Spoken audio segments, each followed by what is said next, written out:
Just before Wii was revealed at E3 2006, GameSpot published a feature on their website in which an analyst named Thomas Runt predicted that by 2010, Nintendo's Wii, then codenamed Revolution, would dominate the 7th generation's market share race, and totally trouncing the PS3 and 360 and become a huge success for Nintendo.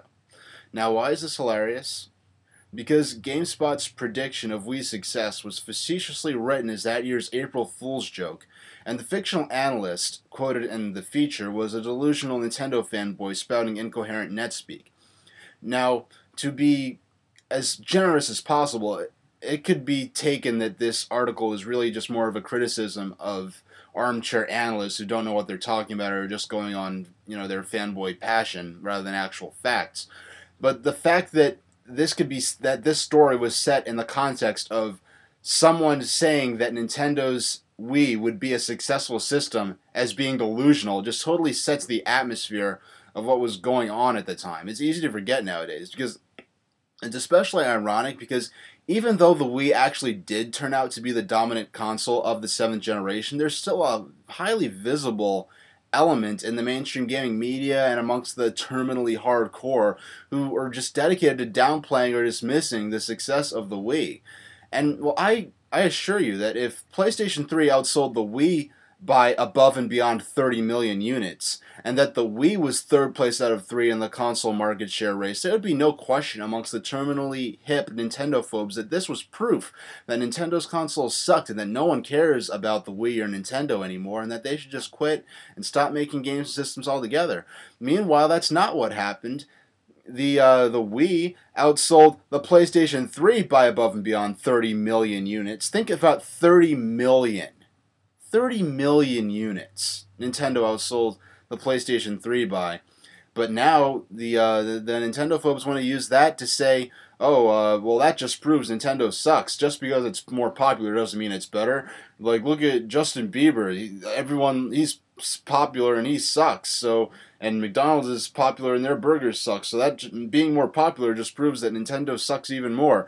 Well, these fanboys who hate Nintendo, they weren't saying that when the PlayStation 2 was kicking the crap out of GameCube throughout the 6th generation. They were saying, aha, look at GameCube, it's being outsold, and PlayStation 2 is selling millions of more units, and that proves that they're more popular. But now that Nintendo has the more popular system, outselling theirs by tens of millions, they want to say that's proof that Wii sucks? I mean, come on. I mean, and the thing is, I'm starting to move.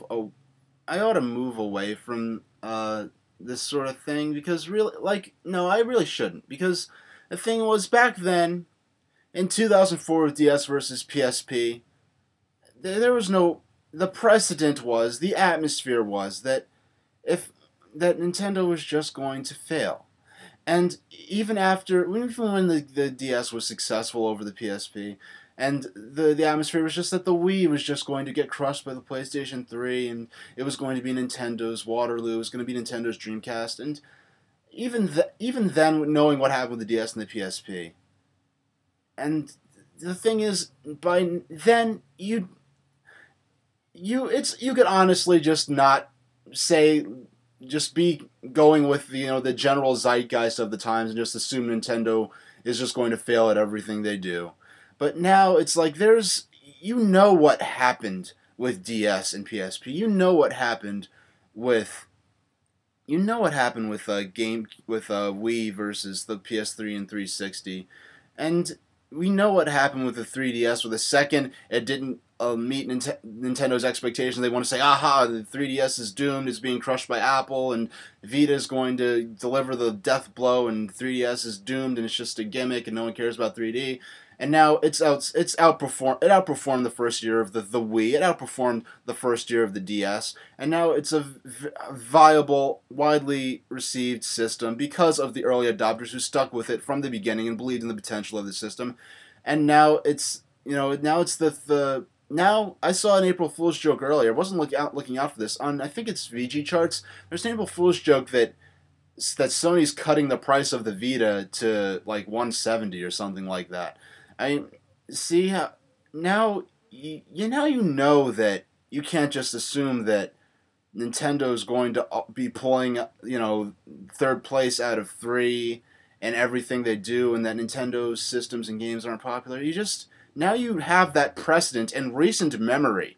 Like back in '04 through '06 when it was when DS and Wii were uncertain if they were going to be successful or not. Back then, they'd been two previous generations in the console space, with the GameCube and with the N64, where Nintendo was not the dominant, most popular platform. So then there was no tradition or history in recent memory of Nintendo having a successful, like a dominant, highly popular, thriving system. And now there is that in recent memory. So then I've said enough, and it just shows you how times have changed, because it's already 6 years ago. People are already forgetting what people thought about DS and what people thought about Wii back then, and saying the same things about 3DS. Now they've been proven wrong, and saying the same things about Wii U, and they stand to be proven wrong yet again. So 64 days till E3. Can't wait. Thanks for watching.